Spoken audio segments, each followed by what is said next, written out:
it's Mish. Welcome back to my channel where I like to bring you guys along with me as I navigate my faith, fitness, and financial journeys. I haven't sat down and talked to you guys in so long to give you an update just about like, hey, my goals for the month and kind of where I'm at, what processes I'm taking to reach those goals, and then also to like what things I'm struggling with, what things aren't going so well, and kind of what's my game plan to make sure that at the end of the month I have these goals checked off as being completed. So if that sounds interesting to you, be sure to stick around and check out the rest of the video.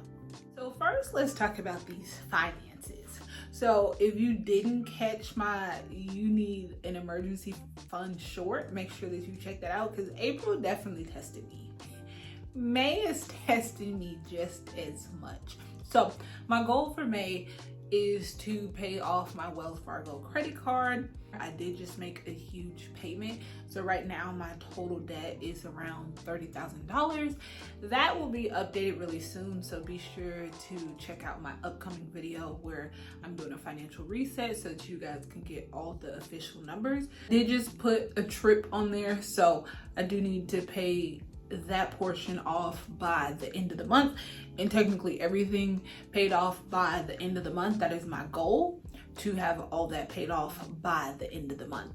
So things that are testing me, this vehicle again. Oh, how I love my baby, but I think I'm definitely getting to that point where I'm going to need to either put a little bit more work into my car or get a whole new car. That's something that I've really been sitting down and thinking, looking over the numbers. So I do need to rework my budget to see what I feel comfortable paying for a car note should that happen. But that is definitely, well, it is going to happen, something definitely in the near future, hopefully about 2 months down the line. That's what I'm hoping for. I still plan on keeping my car and then just doing some of the extra work because I've kind of always wanted to have 2 cars just in case like one's in the shop and whatnot. So that is how my finances are going. But things that are actually going well, started back doing my cash stuffing. I had got away from that for a little bit and I was just primarily using my debit card. However, when I was using my debit card, for the most part, I was still within budget. I did add a new category to my expenses, which is self-care. So I allotted myself $360 a month for self-care. That number isn't set in stone. I just kind of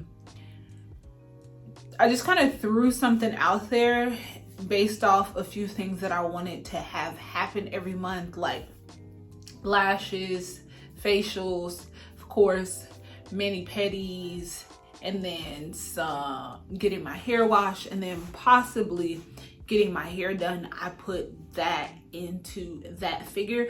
So I don't think that I will actually use $360. That's something that I started at the start of Q2. So this will be my second month going with that number. So once June is over with, I will go back and adjust that number to the kind of median number based off of how April, May, and June actually went. But that is definitely a category on its own that I would like to have in there. Now that I feel that I am consistently doing these things, I just added my lashes back in, which I hadn't done in a very long time. And then of course like waxes and threading. I just want to be more intentional.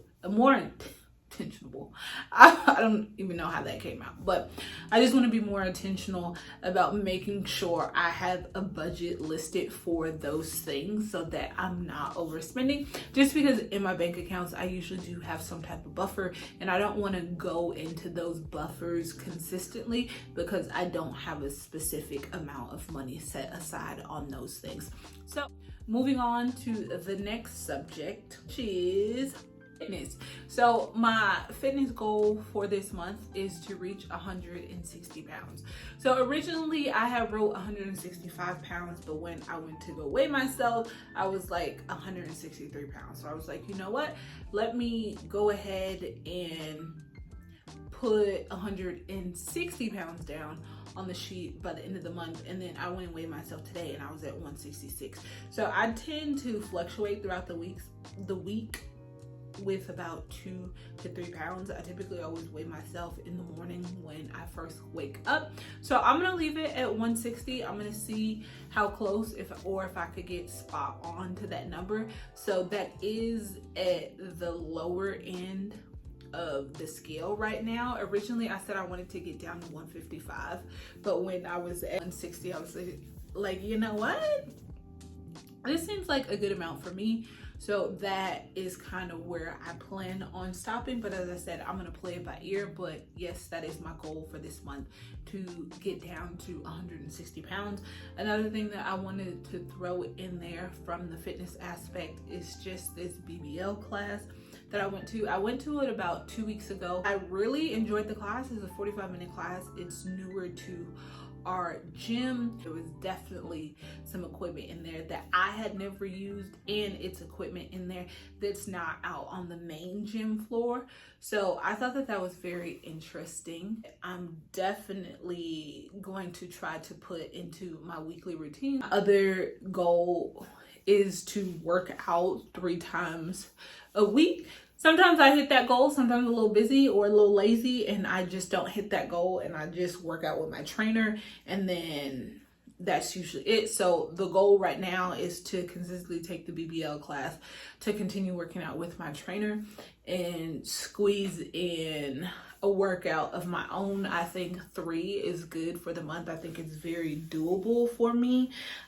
One of the things that I do notice when it comes to these goals that I'm setting is that when it comes to working out, I would rather just get it out the way earlier in the morning. As we get into the later, like, evening times of the day, I really don't feel like working out. I just feel like staying in the house, kind of winding down, relaxing, and then going to sleep. So I'm gonna keep you guys updated on how that's going. So that pretty much wraps up my fitness aspects of things. My last thing that I wanted to talk about here is just my faith journey. So for the month of May, my goal is to complete 18 chapters of the book of Proverbs. Last month, my goal was to complete the book of Esther, which I did. So if you guys didn't catch my 5-part mini series where I go over the chapters in depth, make sure that you go and check that out. I will be sure to link that down below so that it's easily accessible for you guys. But yeah, I moved on to the book of Proverbs, and at the end, I think I'm probably gonna do about 7 parts to that. There are 31 chapters in the book of Proverbs. I'll do, the first 30, and then being that I'm a woman, I'm gonna leave Proverbs 31 as its own chapter, just because there's so much emphasis put on that chapter, especially for women, and I kind of want to spend a little bit more time focusing solely on that. If you guys, those of you that did have a chance to catch the book of Esther parts that I put out, let me know what you think just about that format in general. I think that that's something that I'm gonna be leaning towards more often, where I choose a book of the Bible and then I just break it up into a few different parts and then just go that route. I really like that approach. I feel that it gave me some time to really think over the chapters, come up with some questions, see what the themes are, and then at the end just come back for a group discussion. And I felt like it wasn't too many chapters to where it was overbearing. But when it comes to my faith journey, as my overarching goal is to, of course, just strengthen my relationship with God, and that comes through reading the Bible, through church, fellowshipping, like all that good stuff. And I think right now my kind of main focal point is just to make sure that I'm doing the work at home, outside of church, and outside of being with people, and getting in the habit of doing my daily devotionals, and then also reading my Bible. I think that that's something that I've always struggled with, and in the past, when I feel that I was going to church very consistently and fellowshipping, I feel that that was the component that I was missing. So right now I'm just like, you know what, as I'm kind of building this foundation up once more, I want to make sure that that is something that I'm very comfortable with, and that that's something that's a part of my daily routines. This pretty much concludes completes this video. I want to thank you guys so much for taking time out of your day to watch my video. And as usual, take time to enjoy your own journey, and I will catch you guys in the comments until the next video. Bye.